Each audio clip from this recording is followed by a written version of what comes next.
What's up guys, Steppers here back again for another video.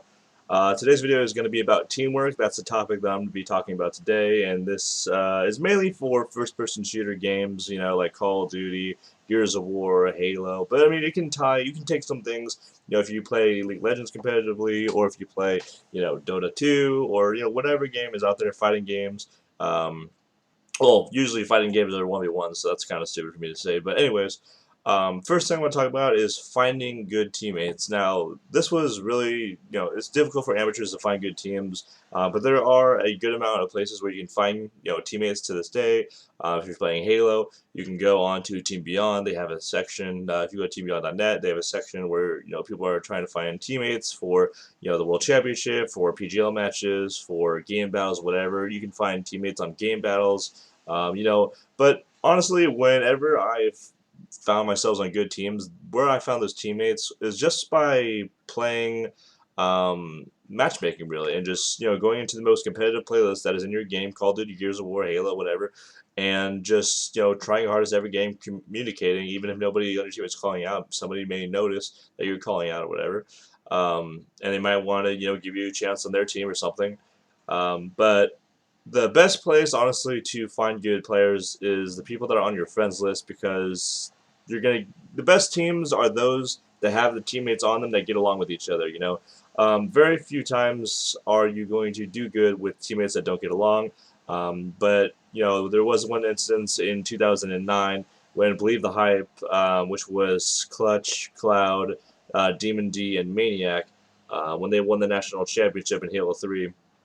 And Demon D and Clutch hated each other more than anybody else in the world, and they just were good teammates, but they didn't get along at all, and they still won. So that's one instance. But most of the time, if you don't get along with your teammates, you're not going to do good. So usually you don't have good chemistry if you don't get along. But finding good teammates, just look on your friends list. Word of mouth. Say, make a message. Say, hey guys, I'm looking for a team. I'm a free agent, or I'm a team of two with somebody else. And if you already have a team, then please, share it. To all your friends that I'm looking for somebody for the next tournament that's coming up or whatever. And just try to find teammates that way, because 99% of the people you find on the forums, they're not going to be good. I have a lot of experience in that. So many people that just aren't good, and they're not who they say they are in the post. They say, "Oh, I have event experience. I have this. I have that. I've done this," and then you find out that most of what they said on the forums isn't true. So it's kind of like getting catfished, really. But moving on. When you find your team, you want to have good communication, and that is small talk. For instance, you got to tell your teammates where you're going, where you spawn. So after the start of the game, you guys have your strategy, where to go. You're going to send two people to get a power up. You're going to send two people to get a power weapon. That's for Halo. For Call of Duty, you're going to send a couple people to flank, or you're going to send one person to flank, one person to cover that guy. There's so many different strategies, but you guys will be on the same page and know what the strategy is at the beginning of the game. After that, it's basically just playing off of each other, and just improvising and going off your instincts in the game. But communication is really how you win games. Telling somebody, "Hey, I just died.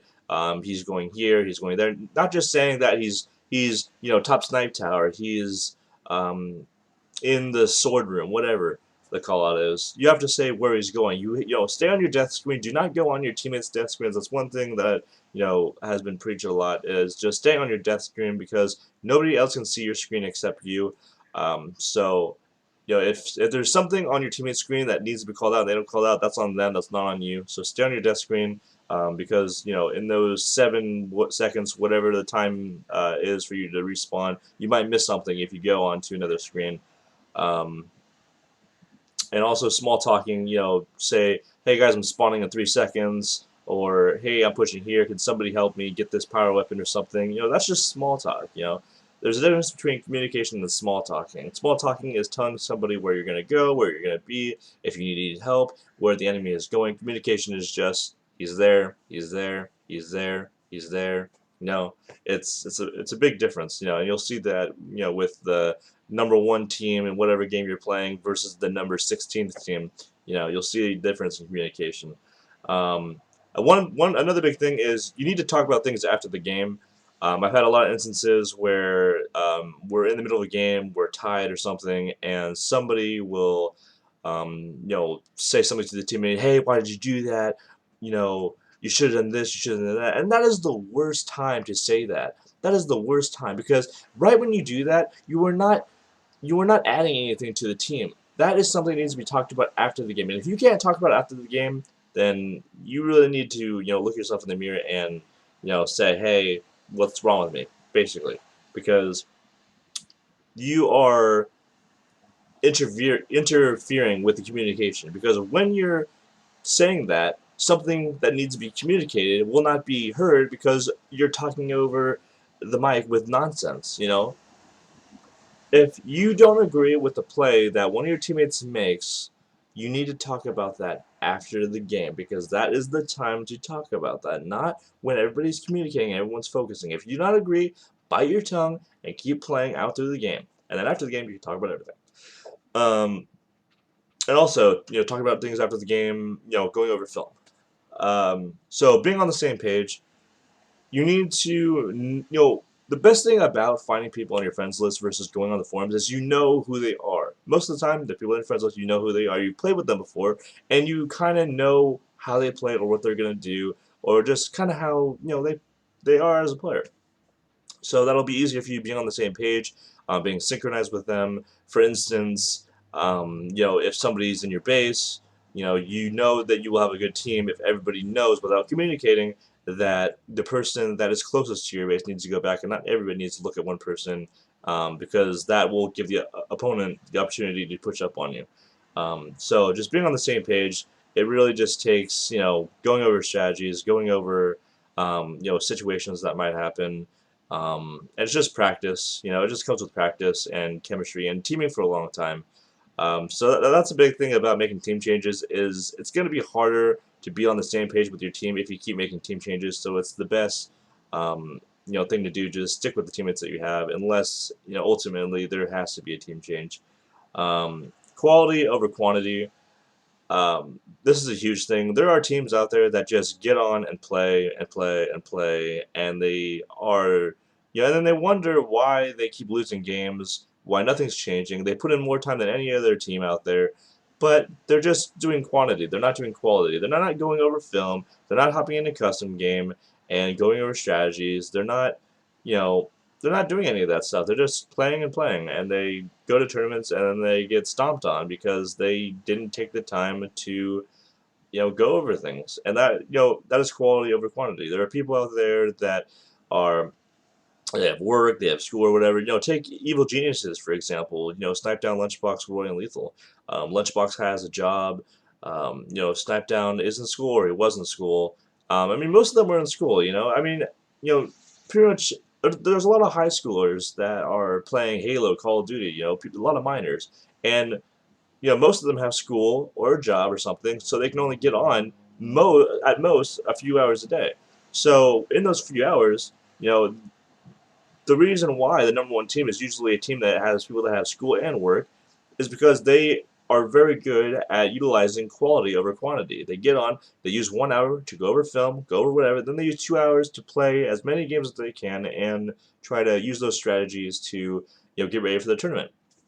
Versus a team that just gets on, play, play, play. So it's really important to know to do quality over quantity. 1 hour could be better than 10 hours because you use 20 minutes to look over a couple of games, 40 minutes to play 2 games, and those 2 games could be just ridiculously beneficial for your team because you went over the things that you saw in theater and film to work on. So another thing is do not shit talk a teammate ever. In game, this is big in game. This ties into talk about things after the game. If you see your teammate get out PR'd or outshot, let's say in Halo, he has 2 shots on the opponent and then he gets out PR'd, or in Call of Duty, he has the upper hand, he's right behind the opposing player, and then he shoots and then he gets dropped on, turned on. The worst thing you can do as a teammate is say, "Oh my God, dude, you just got crapped on. What are you doing?" That is the worst thing you can do because you are gonna make your teammate play worse by saying those things, because it's just like that teammate is not going to think that you trust him. And then it's a huge thing to have trust in your teammate, because let's say you call out something, or you say, "I got this guy." You need to trust your teammate that he's gonna get that guy, or you need to trust the teammate that he's got your back, right? So without trust, that your call outs, if somebody doesn't trust you, then when you make those call outs, those situational call outs saying, "I've got your back," or stay there," they're not going to trust you, and they're going to do the complete opposite of what you're saying. So, do not shit talk a teammate ever. Just don't. Constructive criticism. That's the biggest thing. Constructive criticism, being professional and saying, "Hey, I think you should have done this. I would have done this in this situation. Hey, next time, would it be okay if you did this?" Something like that, instead of, "Dude, I swear to God, if you do that ever again, you're dropped off the team," or, "Oh my God, you suck, you choked." Seriously. If it's 49-49 and your teammate loses it for the, I mean, necessarily he doesn't lose it for the team, but he's the last person to die. Um, or he has an opportunity to win the game for the team and he doesn't. It happens. It happens. Everybody is human. Nobody's perfect. He loses the game. In everybody's eyes. Just be like, "Hey man, good try. We'll just keep practicing and we'll try to make it so we don't get into that 49-49 situation. Because the person that shit talks the other person for losing that 49-49 might be the reason why they got into the situation of 49-49 score. So. Next thing is going to events with your teammates. This is huge. There have been a lot of instances, and I've been a part of one that I can think of. I'm trying to think of another one of where I was supposed to go to a tournament with teammates and they backed out, or just things didn't work out with money or whatever. I've covered my end of the deal, but then my three teammates. That's the hardest thing. The If you're going to events, I highly suggest you pick a game that it's only one versus one, like Hearthstone or fighting games, or StarCraft 2, where the tournament, the layout is just one versus one. Because you only have to worry about yourself. You only have to worry about your plane ticket, your hotel, your pass. But when there's 4 people on a team, or even League of Legends, when there's 5 people on the team, you have to worry about everybody's hotel, pass, airplane. And sometimes teammates have to pay for other teammates' stuff, and then you have to worry about them paying you back. And it's just a whole entire, shebang when there's more than one person on the team. So when you go to the tournament, there's always something in the back of your mind saying, "Oh my God, I really," especially if this is the first time you're teaming with these guys, you're like, "Oh my God, I hope they show up." I hope they show up. Um, you know, like when I've gone to Anaheim 2 times, in 2009 and 2011, you know, people lived on the East Coast that were on my team. They had come here. I had only had to do like a few-hour drive, right? But they had to get on an airplane and come over here. And then in my back of my mind, it's like, I've never met these people. I mean, they seem like good guys online, but we all know online is online, and they might look different than what they show in their when we're on Skype, or I don't know, if you've seen their picture. Things just might not be what they are when you see your teammates show up.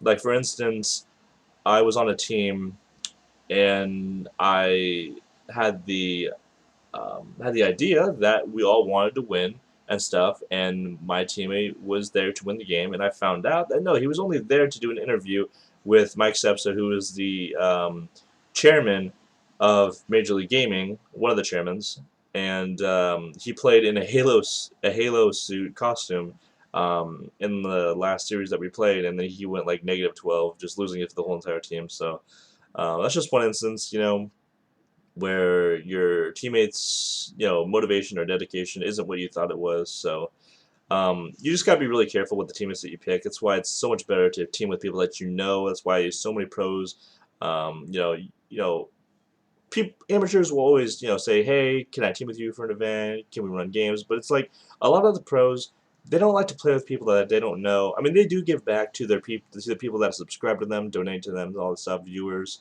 Um, but to team with pros, it's very difficult because it's very hard for them to get out of their comfort zone because they don't know you. It's not an egotistical thing. It's just I don't know if you're going to show up to the event. I don't know if you're going to be who you say you are, and it's really just a trust thing, and them not knowing you.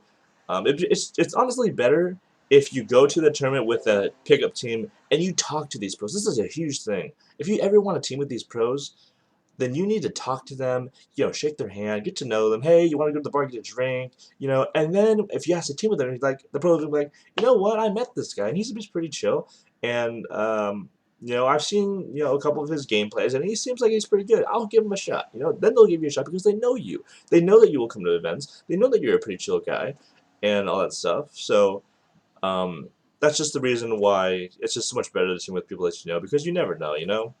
Um, and then the last thing is when to make a change on your team.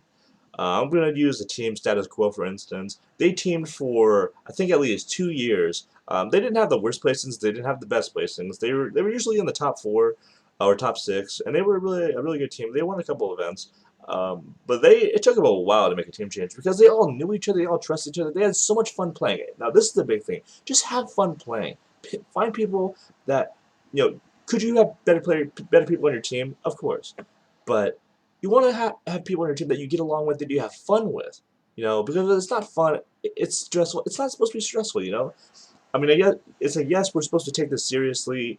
We're trying to take this like a sport. We're going to tournaments, but it's still at the end of the day a video game, and you're supposed to have fun. So, at no time ever in a video game, in a tournament, is it supposed to be stressful. So just team with people that you get along with, that have a good sense of humor, and that you can have fun. But when to make a team change, um, if you notice that one of your teammates just isn't into it mentally anymore, and he's just being all negative and stuff, then maybe it might be time to make a team change. If you lose at a tournament, if you get knocked out round 4 or something, and you expected you to be at least in the championship bracket, to make it into at least the top 24 or something, right? Don't make a team change. Give the team another chance. Go to another tournament, and if you do not have a better placing, then okay, maybe it's time to make a team change.